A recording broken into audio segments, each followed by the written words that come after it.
Hi, my name is Detroit Miracle, and I have a serious lesson for you all.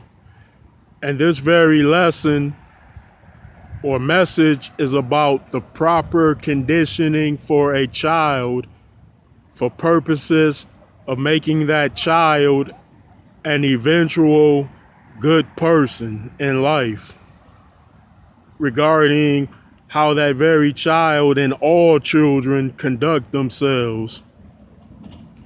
So, at an early age, we know that disciplinaries are used on many children in order to let them know that they are doing something bad, or in fact that they have done something wrong that they should not have done.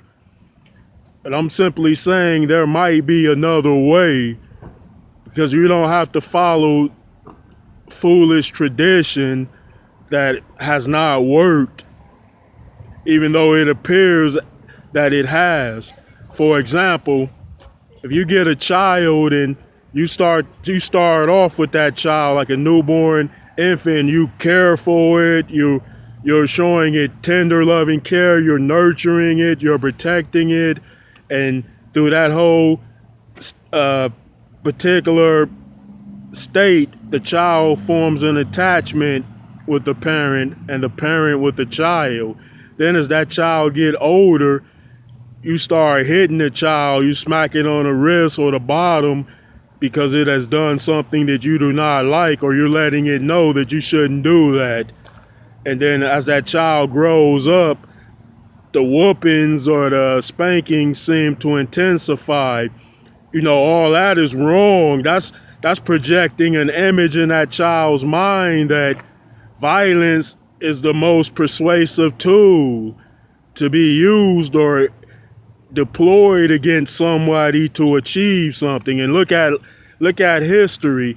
Look at all the major wars and conflicts that have resulted because of that very practice. Because it all starts when a child is very young. Because think about it, adults do not automatically become violent, criminal, psychopathic warmongers, because it has to come from somewhere, and it usually starts at that child's early stage of development. Because you look at all the kids that go into careers that are non-violent. Look at all the kids that go into, doing things that are peaceful and passive in life. So chances are those children or those adults did not get intensive or severe whoopings or beatings when they were kids. Cause when I researched this a little bit, and those people usually say, "Oh, our parents were kind, caring, nurturing. They gave us plenty of love." But then you hear other kids say, "Hey," or other adults say, "When I was a kid, my parent whooped my ass. I got hit with belts, leather belts, switches, extension cords, and all that." But look how many of them turned out. So I'm saying that has not worked, like by letting a child know or conditioning a child to believe that violence is the only or should be used as a persuasive tool to get whatever they want. And look at the wars that popped up.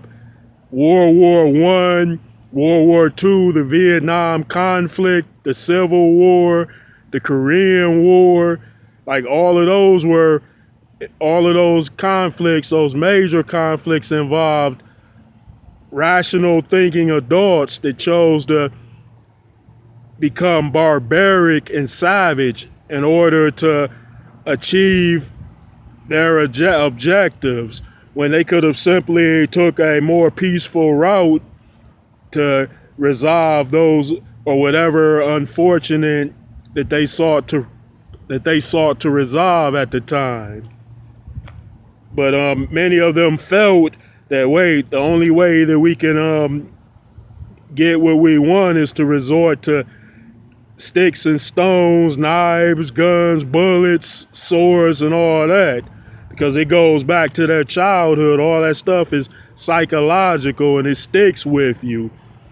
You say all the things that we accumulate in life are of our experiences in which have occurred by choice or non-choice, and much of that involves our conditioning as little children through various stages and until we reached adulthood. So I'm saying when you use violence, that tends to stick with you. That if all children get whoopings, there's no doubt about it, they're gonna believe that the only way to resolve an unfortunate is for them to resort to violence themselves. Or if someone is behaving in a way in which they would be unfair, then those adults are going to say, well, the only way that I'm going to change them or persuade them is to resort to violence by giving them a very bad whooping, or maybe in most cases a fatal whooping, which sets a final example in order to get my point across, because that's how my parents taught me. You know, they gave me whoopings and I was afraid to do anything bad. But chances are I turned around and did bad again, even after receiving that whooping or those whoopings. So that's proving that whoopings don't work, because if you give a child a first whooping and it doesn't prevent that from happening again or more bad things, then the whole whooping practice does not work. Now, if you whooping kids repeatedly, they're just building a tolerance for being whooped. And it's really infusing something in their conscience that, hey, the only way that I can achieve or gain what I want is by me implementing violence as a tool, measure, or method. Yes, there is no doubt about that, and it's undeniable. You know, so I'm just saying, as an alternative, instead of the parents whooping the kids at whatever stage that they start whooping them, they could just yell a loud noise at them. Yell, no, don't do that. That's bad. Stop. Or say, hey, I'm gonna take away your Jello pudding if you don't stop doing that. But they do not have to resort to physical violence or physical force repeatedly in order to persuade that child not to do wrong or not to do bad, even if they feel they have to, or even if they believe that due to a traditional thing in which many people follow that same practice or have followed that same practice in order to condition their child properly. So, this is Detroit Miracle. If y'all approve of this lesson, y'all are more welcomed to join my channel by getting in the subscription, and please leave a comment in the comment section and a like. Thanks for tuning in.